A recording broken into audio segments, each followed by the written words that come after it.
Hey you guys, sorry about that little cutoff due to my computer crashing. Yay, technology actually loves me. We're just going to continue on with the presentation, okay?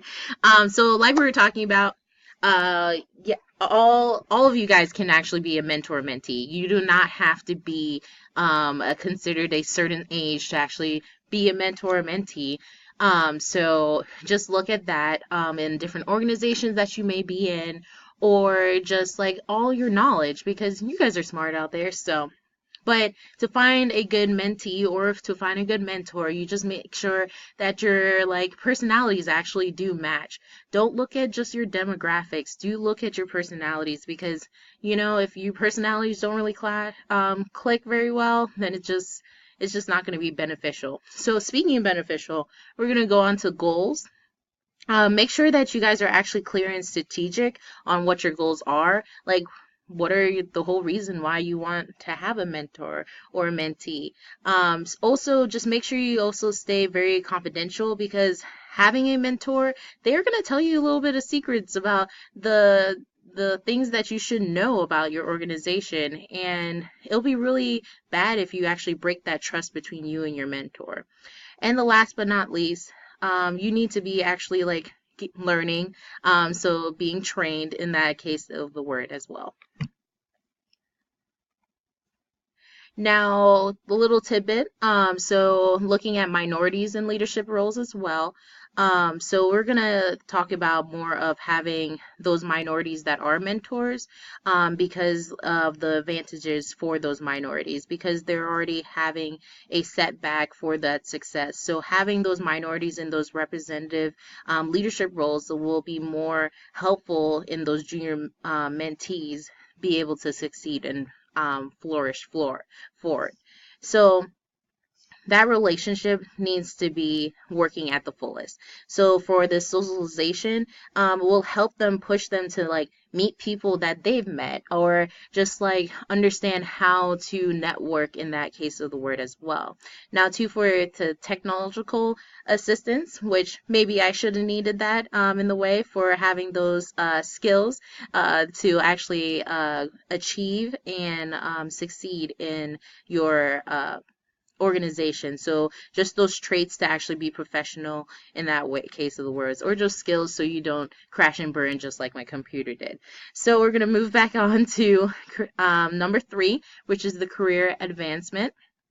So our career advancement, just to make sure that they stay on track, that you have more of that personal and professional goals, to make sure there is actually growth going through the company as well. Now, we do have that emotional support as well. Emotional support is going to be very helpful in this case, due to things like the glass ceiling is or stereotyping is just so you can move forward past those different things that might actually be able to hinder you. They probably already experienced those things, so they can understand. They can help you, give you different experiences, push you to other people that'll be able to help you go past that. They already went through it, so they want you to not go through it. So they want you to succeed.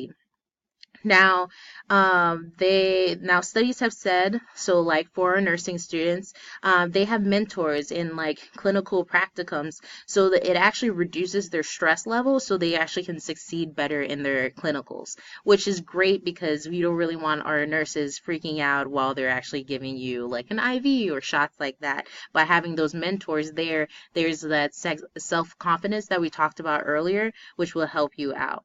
Now for like healthcare play specialists, which basically they're more of those therapeutic play programs for children in healthcare settings. Each of those students actually have a mentor in that practice because in that actually setting, they don't really have a set by set how to play with kids. So by having that mentor there, it will actually help them succeed for their practices, which would be really great.